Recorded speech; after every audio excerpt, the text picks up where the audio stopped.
Hello বাঙালি, hello. আজকের চর্চায় আবারও আর্ট ভার্সেস এআই। হাজারো শিল্পী নিলামঘর ক্রিস্টিসের 20 ফেব্রুয়ারির এআই আর্ট ওয়ার্কের নিলাম বাতিলের আহ্বান করলেন। শিল্পীরা দাবি করছেন যে এআই প্রযুক্তি তাদের শিল্পকর্ম গণচুরি করেছে, কারণ এআই মডেলগুলো তাদের ক্রিয়েটিভ কাজকে ট্রেনিং ডেটা হিসেবে ব্যবহার করেছে কোনোরকম অনুমতি ছাড়াই। তাদের মতে এ ধরনের শিল্প বিক্রি করা নৈতিকভাবে ভুল এবং শিল্পীদের মেধাস্বত্ব লঙ্ঘন। এআই আর্টগুলো এমন অ্যালগরিদম দিয়ে তৈরি যা লক্ষাধিক ছবি থেকে ট্রেনিং নিয়েছে।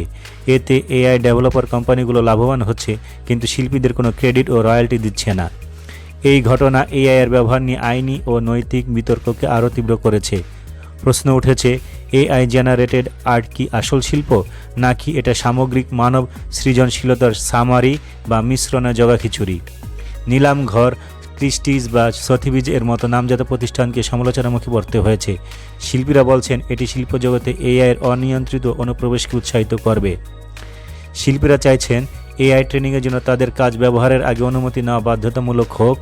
এআই জেনারেটেড আর্ট স্পষ্টভাবে লেবেল করা হোক, যাতে ক্রেতারা বুঝতে পারে এটি মানবসৃষ্ট নয়। অগমেন্টেড ইন্টেলিজেন্স নামের নিলামে 20টি এআই জেনারেটেড আর্ট ওয়ার্ক থাকবে। প্রতিটি আর্টওয়ার্কের মূল্য $10,000 থেকে $2,50,000 পর্যন্ত ধরা হয়েছে। শিল্পীরা একটি খোলা চিঠিতে নিলাম বাতিলের দাবি করেছেন, যা 3000 স্বাক্ষর সংগ্রহ করেছে। স্বাক্ষরকারীদের মধ্যে কার্লা অর্টিজ এবং ক্যালি ম্যাককার্নানো রয়েছেন, যারা এআই কোম্পানির বিরুদ্ধে তাদের কাজের অনুমতি ছাড়া ব্যবহারের জন্য মামলা করেছেন। চিঠিতে বলা হয়েছে, অনেক এআই মডেলের প্রশিক্ষণে কপিরাইটকৃত কাজ বিনা লাইসেন্সে ব্যবহার করা হয়েছে। শিল্পীদের অনুমতি বা পেমেন্ট ছাড়া এআই দ্বারা বাণিজ্যিক পণ্য তৈরি মানব শিল্পীদের প্রতি শোষণ। ক্রিস্টিজের একজন মুখপাত্র বলেছেন, বেশিরভাগ ক্ষেত্রে শিল্পীরা এআইকে নিজেদের শিল্প সম্ভার ইনপুট করে প্রশিক্ষিত করেছেন। নিলামে অংশগ্রহণকারী শিল্পীরা এআইকে তাদের শিল্পের উপকরণ হিসেবে ব্যবহার করছেন মাত্র, যেমন তুলি।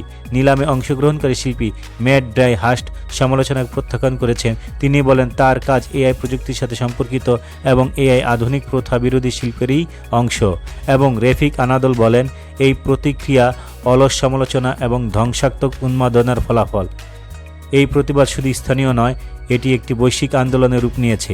ইউএসএ, ইউরোপ ও এশিয়ার শিল্পীরা সোশ্যাল মিডিয়ায় no to AI art hashtag ব্যবহার করে সংহতি জানাচ্ছেন। শিল্পী, লেখক, প্রকাশক এবং সঙ্গীত লেবেলগুলি কপিরাইট লঙ্ঘনের অভিযোগে এআই কোম্পানির বিরুদ্ধে মামলা করছে। এই বিতর্ক এআই টেকনোলজি এবং ক্রিয়েটিভ ইন্ডাস্ট্রির মধ্যে সম্পর্ক নতুন করে সংজ্ঞায়িত করতে বাধ্য করছে। বিশেষজ্ঞরা বলছেন, এই মুহূর্তে নতুন আইন ও ইথিক্যাল গাইডলাইন তৈরি করা ছাড়া আর কোনো বিকল্প নেই।